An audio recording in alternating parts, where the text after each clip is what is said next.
April 28, 1945. East China Sea, 20 miles southeast of a Japanese convoy. Lieutenant Commander James Patterson gripped the controls of his PB-4Y2 privateer at 15,000 feet, watching the radar operator track 4 distant blips on the screen, Japanese vessels his crew would never actually see. In the bomb bay hung 2 ASM-N2 bat-guided missiles, weapons so revolutionary that the Japanese Navy still couldn't comprehend what was hitting them even after multiple attacks. Target bearing 045, range 18 miles, the radar operator announced. These would be the only words spoken about ships that real humans sailed on, reduced now to glowing dots on a cathode ray tube. Patterson would release weapons that would guide themselves to impact, while his crew turned for home before the enemy even knew they were under attack. This was warfare fundamentally transformed, not through courage or skill, but through American industrial capacity to mass-produce thinking weapons that removed human agency from the killing equation. The Bat missile represented humanity's first step into automated warfare, a primitive beginning to what would become the age of smart weapons and drone strikes. The ASM-N2 Bat was the world's first fully automated guided missile to see combat use, developed by the National Bureau of Standards under the leadership of Dr. Hugh L. Dryden, who would later become NASA's first deputy director. Unlike German radio-controlled glide bombs that required operator guidance, the Bat was truly autonomous, a fire-and-forget weapon that used its own radar to find and strike targets without human intervention after release. The technical specifications represented remarkable achievement for 1945. The missile weighed 1,880 pounds with a 10-foot wingspan, carrying a 1,000-pound AN-M65 warhead. Its S-band radar seeker could detect large ships at up to 20 miles in clear conditions. The guidance system used analog computing, vacuum tubes and servo motors to continuously adjust flight controls, maintaining a glide path to impact. The development began in January 1942 when the U.S. Navy's Bureau of Ordnance recognized the need for standoff weapons that could strike ships beyond anti-aircraft range. The National Bureau of Standards assembled a team including aerodynamicists, electronics engineers from Bell Labs, and physicists from universities nationwide. By March 1943, prototype testing began at Naval Air Station Patuxent River. What made the Bat revolutionary wasn't just its technology, but America's ability to produce it in quantity. While Germany struggled to hand-build small numbers of guided weapons, American industry manufactured approximately 3,000 Bat missiles, though only about 420 would see operational deployment before war's end. The program cost $12 million in 1940s dollars, roughly $180 million today, yet represented less than 0.1% of American military production. The Bat missile's combat debut came on April 23, 1945, when VPB-109 Squadron attacked Japanese vessels at Balikpapan Harbour, Borneo. The mission didn't go as planned.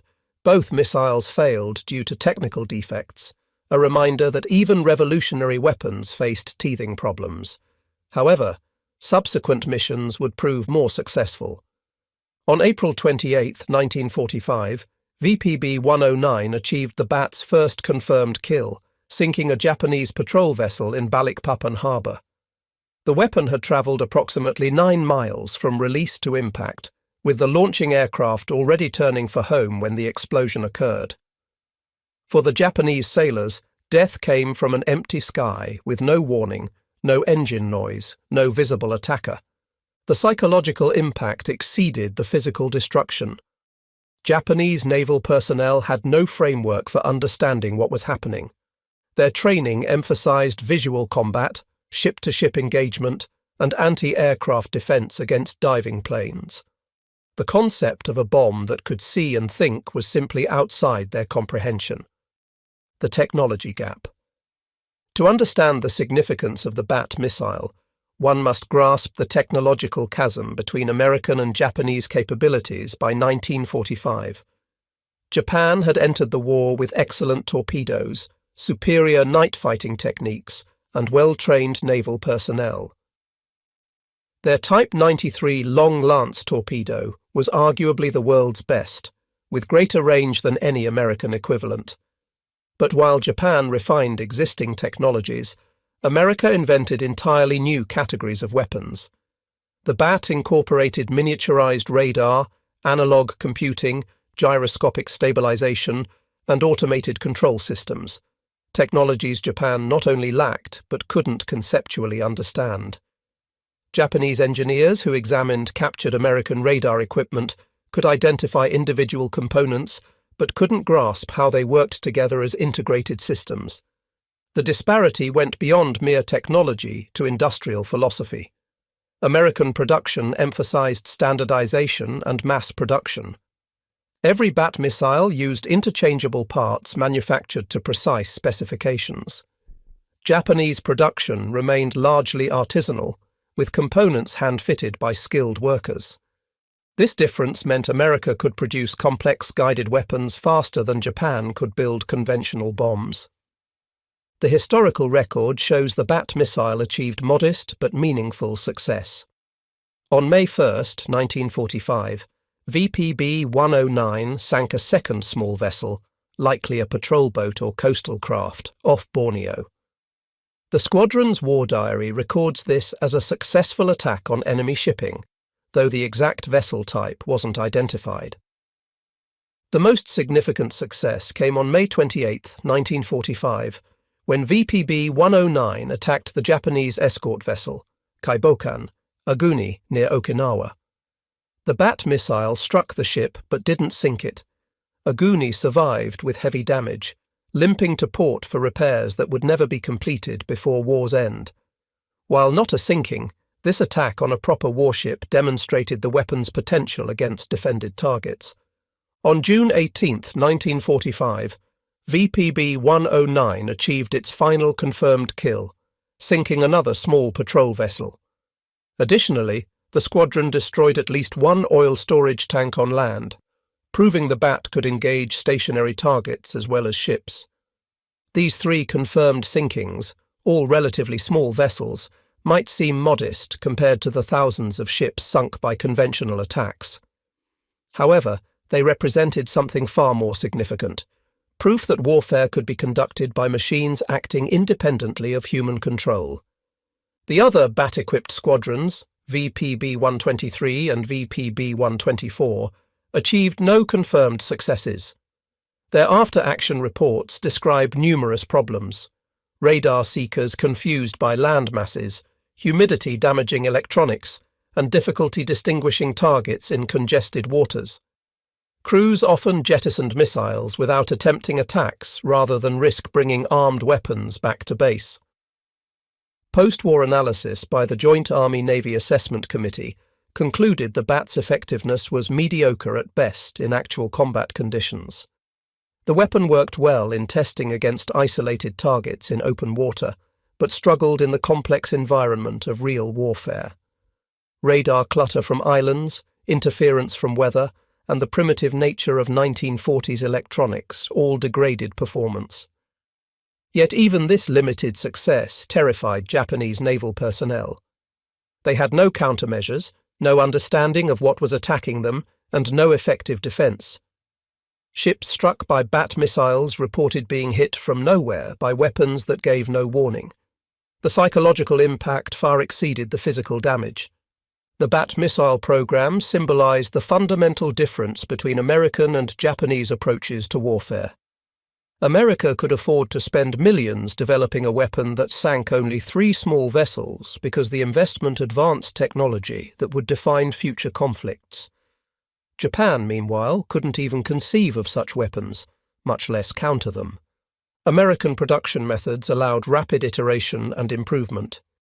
When early bat missiles showed problems with humidity affecting electronics, engineers quickly developed better sealing methods. When radar seekers locked onto land masses instead of ships, software, though they didn't call it that, modifications improved target discrimination. Each problem identified led to rapid solutions implemented across the production line. Japanese forces, by contrast, struggled to maintain existing equipment.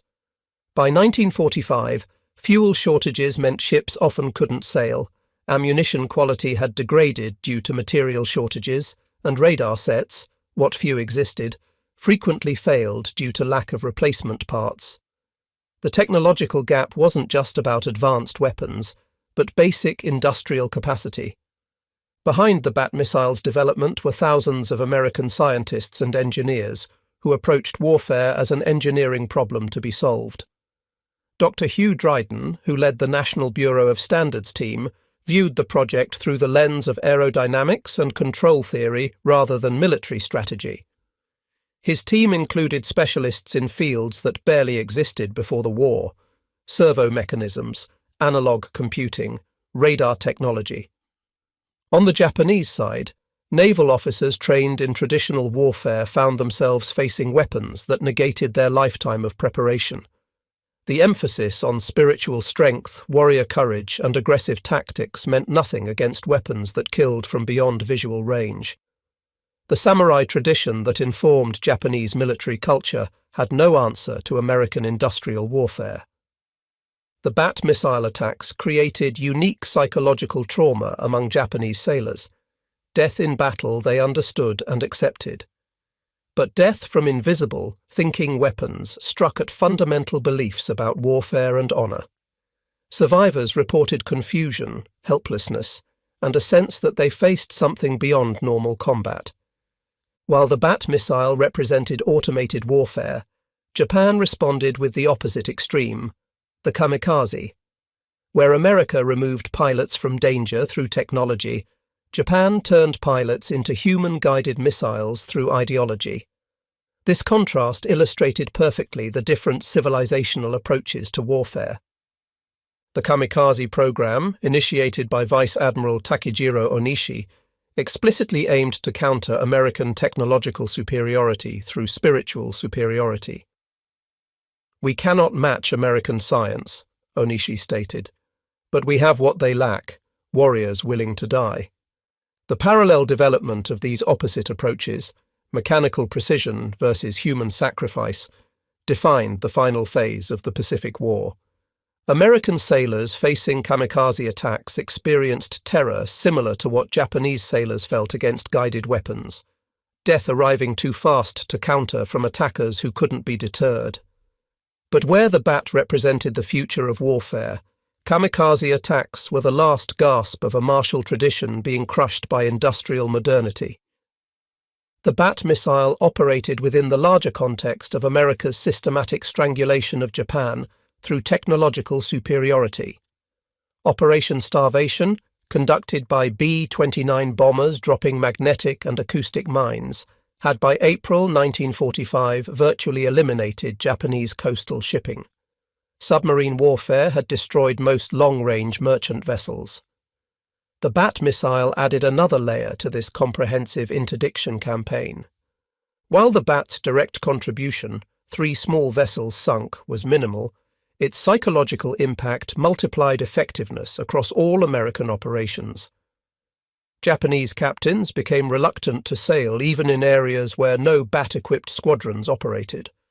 The mere possibility of guided weapon attack added to the paralysis gripping Japanese maritime operations. American planners deliberately enhanced this psychological warfare. Intelligence officers ensured Japanese forces knew about the Bat missile through various channels: captured documents allowed to fall into enemy hands, radio broadcasts describing thinking bombs, and ensuring survivors witnessed attacks to spread fear through the fleet.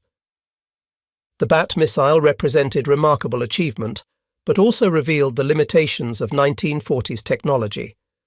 The analog computer that guided it consisted of vacuum tubes prone to failure, mechanical servos that required precise calibration, and radar systems easily confused by environmental factors. Success required near-perfect conditions, clear weather, isolated targets, and functioning electronics. These limitations help explain the modest combat record. Of approximately 100 Bat missiles fired in combat, only a handful achieved hits. The weapon worked best against stationary or slow-moving targets in open water, away from land masses that could confuse the radar seeker. Moving targets in congested waters, near coastlines, or in poor weather often escaped attack entirely. Yet even this limited success proved the concept. Every subsequent guided missile program built on lessons learned from the bat. Engineers identified critical technologies needing improvement: better radar discrimination, more reliable electronics, improved servo mechanisms. The bat was less a finished weapon than a proof of concept that automated warfare was possible. The last bat missile attack occurred on August 13, 1945, just days before Japan's surrender. VPB-109, flying from Okinawa, launched 2 missiles at what crews believed were Japanese vessels. Both missed their targets, a fitting end to a weapon that promised more than it delivered, but pointed toward a revolution in warfare. By war's end, approximately 420 bat missiles had been deployed to the Pacific, with only about 100 actually fired in combat. The remainder were returned to the United States, where post-war testing continued until 1948. These tests yielded very disappointing results, leading the Navy to remove the bat from inventory by the early 1950s. Yet the bat's failure as a weapon system masked its success as a technological demonstrator. Every American guided missile that followed, from the Sidewinder to the Tomahawk, incorporated lessons learned from the bat program.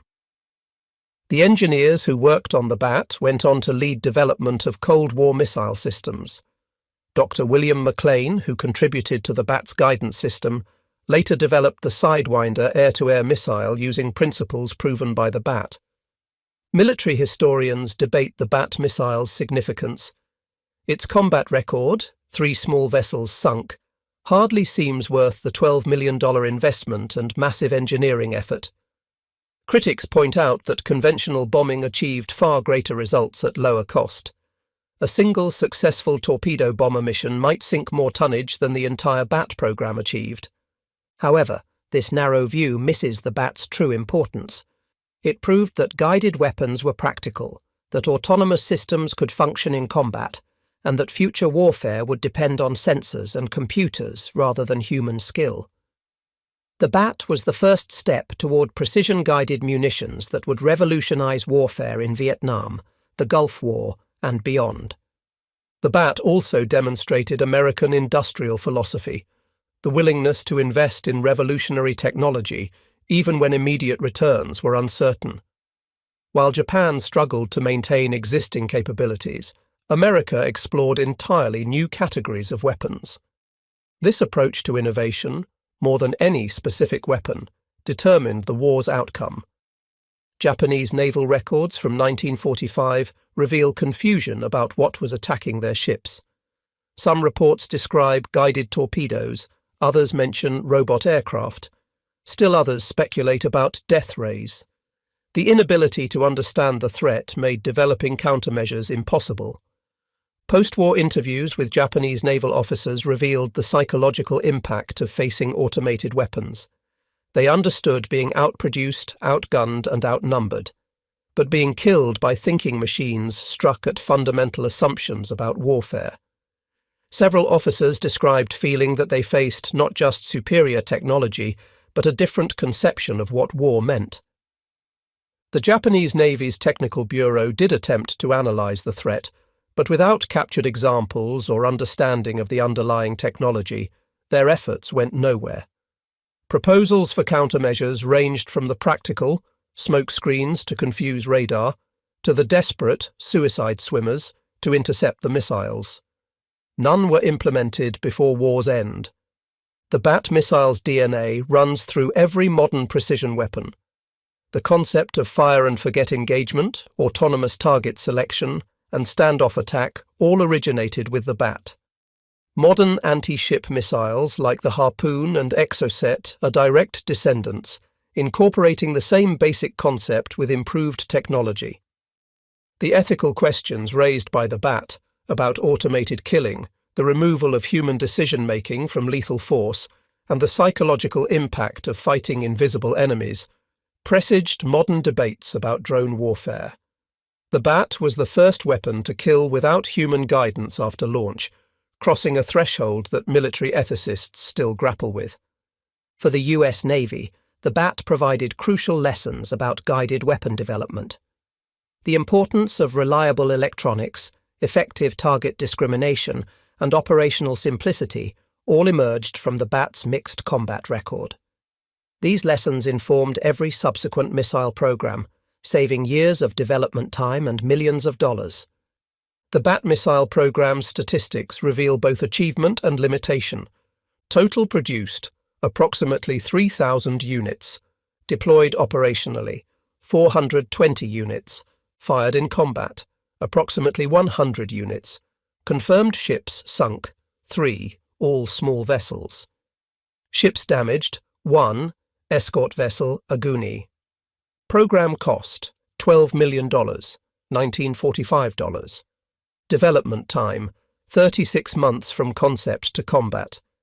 These numbers show a weapon that achieved limited tactical success, but enormous strategic importance. The 3 ships sunk mattered less than the path opened toward precision warfare. The Bat proved that guided weapons were possible, practical, and potentially decisive.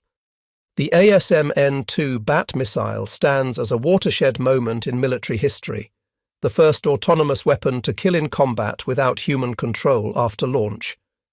Its modest combat record of 3 small vessels sunk belies its enormous historical significance as the ancestor of every smart weapon that followed.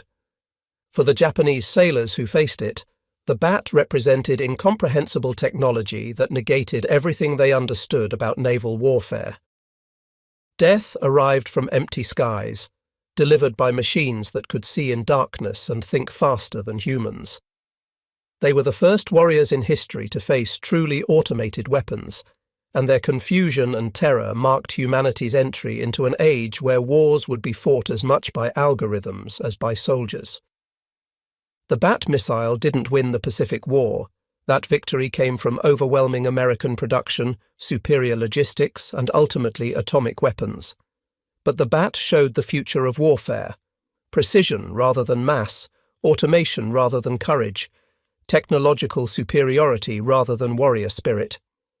Every guided missile, smart bomb, and armed drone traces its lineage to those first primitive radar-guided weapons released over the Pacific in 1945. Today, as debates rage about autonomous weapons and the ethics of automated warfare, we're still grappling with questions first raised by the Bat missile. When machines can select and engage targets without human intervention, who bears moral responsibility? How do warriors maintain meaning when technology negates human skill? What happens to warfare when killing becomes mathematical rather than personal? These questions, first posed by a 1,880-pound glide bomb with vacuum tube guidance, remain unanswered. The Bat missile achieved little in terms of enemy ships destroyed, but it opened a door that can never be closed. The age of thinking weapons had begun, and warfare would never be the same. The Japanese sailors who died without ever seeing their attacker were the first casualties of the age of automated warfare. Their confusion and helplessness in the face of incomprehensible technology presaged every soldier since who has faced precision-guided weapons. They discovered, in the most terrible way possible, that the future of war would belong not to the bravest warriors, but to the smartest weapons. The Bat missile flew into history carrying more than 1,000 pounds of explosives. It carried the end of one age of warfare and the beginning of another, an age we're still living in, still trying to understand, still struggling to control. In that sense, the humble Bat missile, with its modest combat record and magnificent implications, may have been the most important weapon of World War II that almost nobody remembers.